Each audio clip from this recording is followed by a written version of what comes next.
Hello everyone, welcome to the Healing Playlist. I'm your host Desi and thank you for tuning in so much.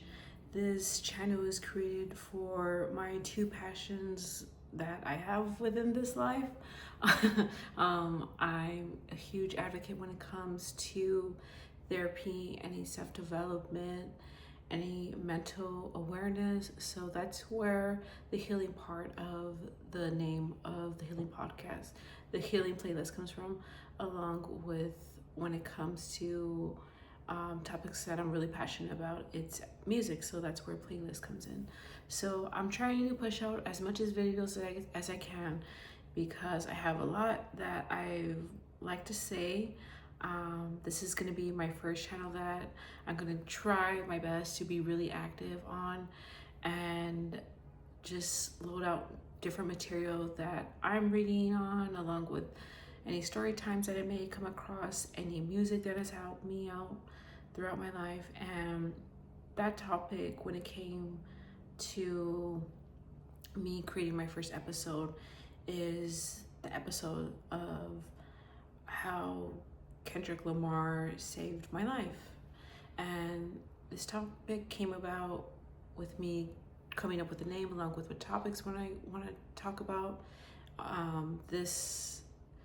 do want to have a disclaimer for this story time that it might potential be a trigger among the viewer, and I just want to have that as a quick discrepancy or quick disclosure that there is a topic such as pew pew violence that I am going to discuss. So if you are sensitive to this subject, I would highly suggest something else that might be calming, but just a quick trigger warning when it comes to today's episode. So this is a story time on how listening to Kendrick Lamar saved my life. So back in 2022, 2023, I want to say, I was currently living at my mom's house, and I, at the time, was smoking. I do want to also make another disclaimer that I do live in the state of California, along with I was older than 21, so I was in 2022, 2023. I was out and listening to music, and I was in a residential area, just smoking, minding my business. And the area that I was in was borderline San Bernardino. So San Bernardino is known for just not having the best rep. There is high activity out there, but I just grew up in the city, so I was accustomed to a lot of habits that are normalized within living in like the hood that probably aren't normalized on a regular everyday basis.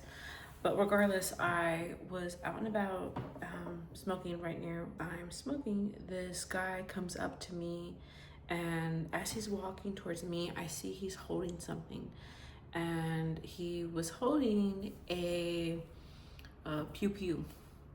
So as you imagine, my heart rate was racing, along with I was thinking, like, I don't know, I was just being delusional and thinking like what if he's like going after someone else? But sure enough, as he's walking, he's coming towards my car, and the whole time I was also like locking, I don't know if he could tell that I was locking eyes with him because it was dark, but I was staring at him because I wanted him to know that, hey, I see you, I know you're coming up to my car, like I see you.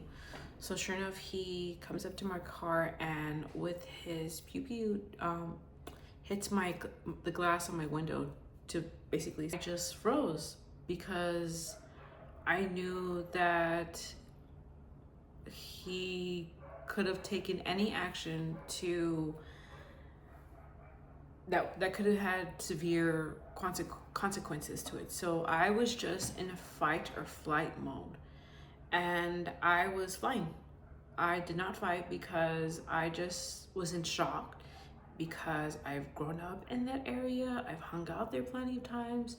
This is an area that I commonly walked by, and I never had a problem with any of my neighbors up until this moment where this man, right, seeing this car and just comes up to it. And anyways, So me and him are just like having like a kind of a stare contest. But keep in mind it's dark, so I can't really see him, he can't really see me. So I'm just staring at him, and then after a while of him and I just staring at each other, I just kind of was like, what's up? Like, I'm just here smoking. Like, what's the problem?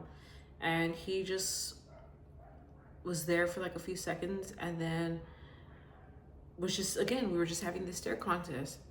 And while I'm staring at him, I just had this sudden thought in my head, and it was this lyric by Kendrick Lamar, and the lyric goes, the one who lives in front of the gun, the one in front of the gun lives forever. And I have to insert the darn song because I can't think of the song right now, but that lyric popped out in my head. And in a way it was USA. Like it calmed me down, because I thought, should he make any crazy decisions, then I know that all the knowledge that I pass to people who I love near and dear will have that message, and that life will go on. And right, I was just thinking all these like thoughts that, should it end right now, you'll be okay, just calm down, don't do anything crazy to escalate the situation.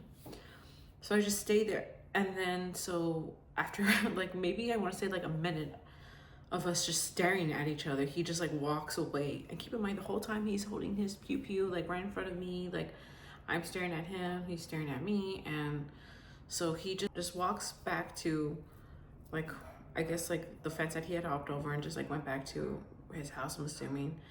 And I stayed there for a few minutes because I was again in shock. I didn't know what to do, but I thought, you know what, he's obviously like on one, and I didn't want to make any sudden moves to get him scared, because I was already nervous, and I didn't want to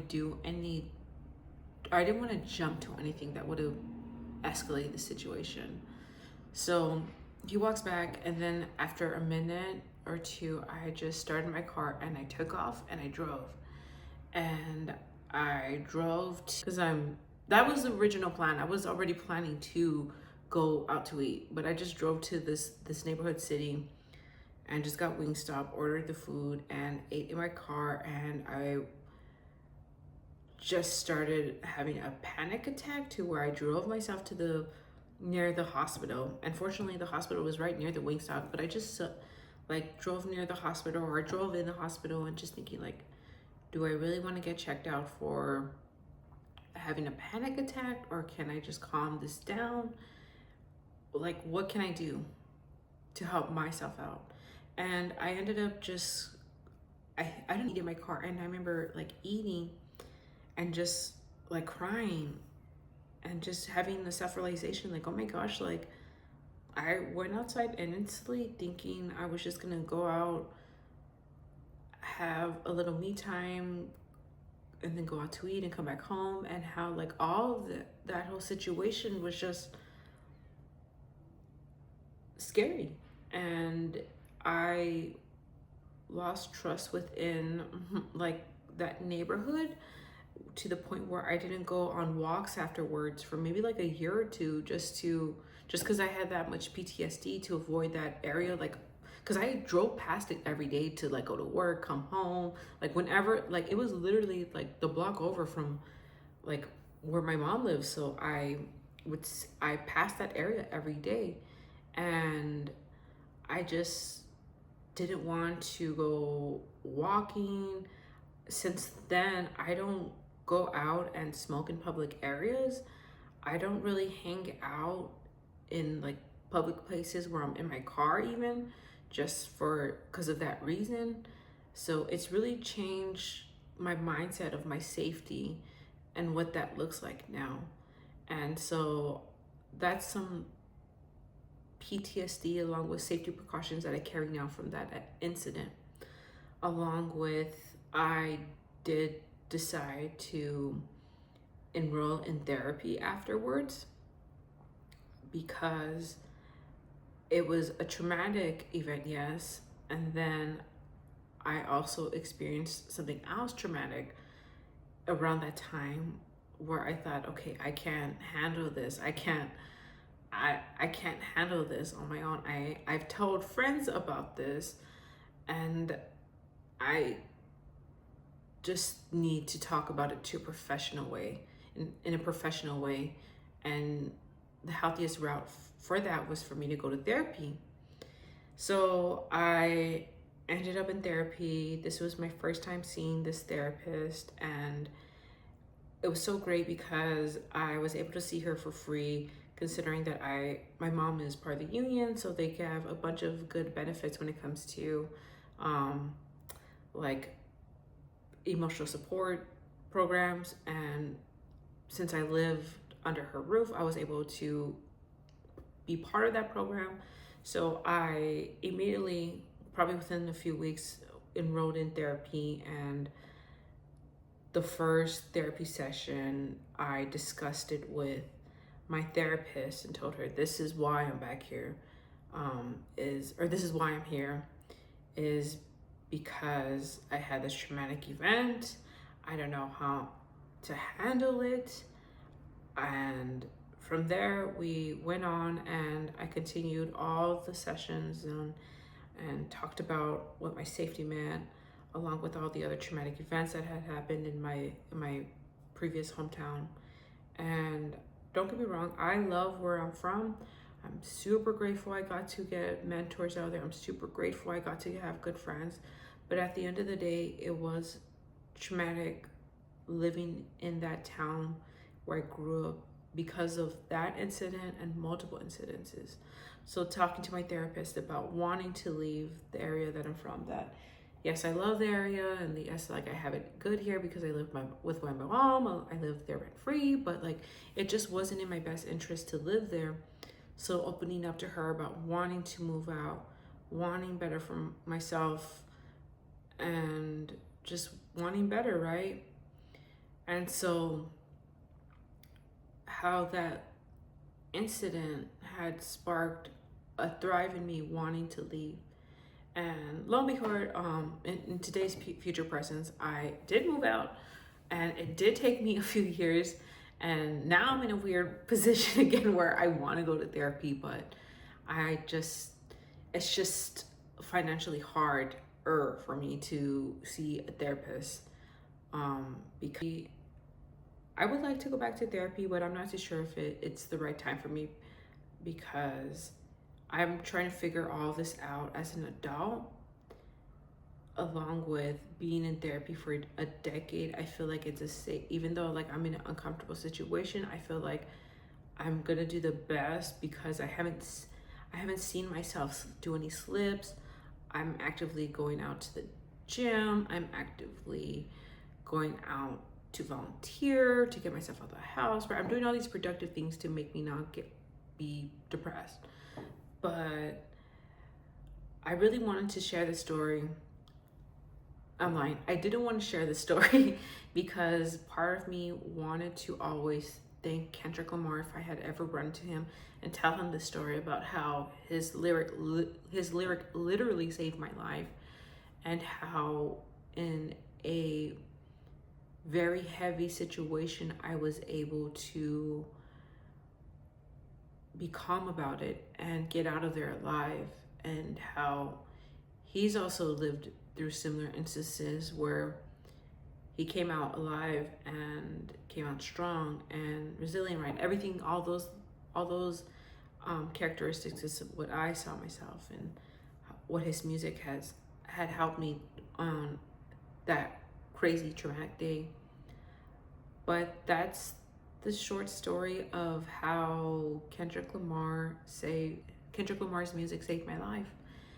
And with this being such a new channel, I'm open to any ideas that the viewer may come across, because such a little baby, I don't really know what I'm doing, but I love to share knowledge. I love therapy and I love music, and those are my two biggest passions that I'm ready to talk about with the world.